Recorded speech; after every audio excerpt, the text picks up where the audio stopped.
আর ভুলে গেছে, আর কোন আওয়াজ করেছে, আর ভুলে গেছে তোর মতো হলা জন্ম। খাবন কিসে বাদে যে কিছু জিজ্ঞাসা না, আমি অতিষ্ঠ ত্যক্ত ব্যর্থ আল্লাহ দই লাগে আমার কোনো কিছু জিজ্ঞাসা আরে বাজার হল না চাই না কি করতে পারি চাই আর ইজ্ঞে মাত্র হলা হ্যাঁ কত আইস এ ফুলা কোনো সময় ডাক্তার হবো, ইঞ্জিনিয়ার হবো, দেশের ভিতরে একটা মুখ উজ্জ্বল করবো, সবাই বলবো এটা সেলিম ভাইসার হলা। আর কত আস হ্যাঁ। এই শালার ফুতে কয় যে আব্বা আমি লাইফ সেটেল করবো, আমার কিছু টাকা লাগবে। তাই বলতো লাইফ সেটেল করবি, টাকা লাগবে, কাজ কি মূলত আমি বিমান উড়াবো, আমরা কয়েকজন শেয়ারে মিলে বিমান নিয়ে কাজ করবো।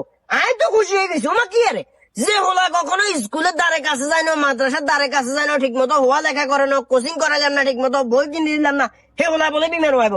লগে লগে লোন করে 5 লাখ টাকা লো দিছি, 5 লাখ টাকা লো দিছি না, টাকা গেছে।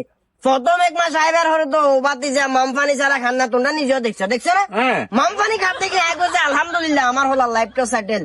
আমি তো এখন মুখ উজ্জ্বল করি, সবারই বলতে পারবো গর্বিত বাবা আমি, আমার ছেলে ভালো একটা কাজ করে।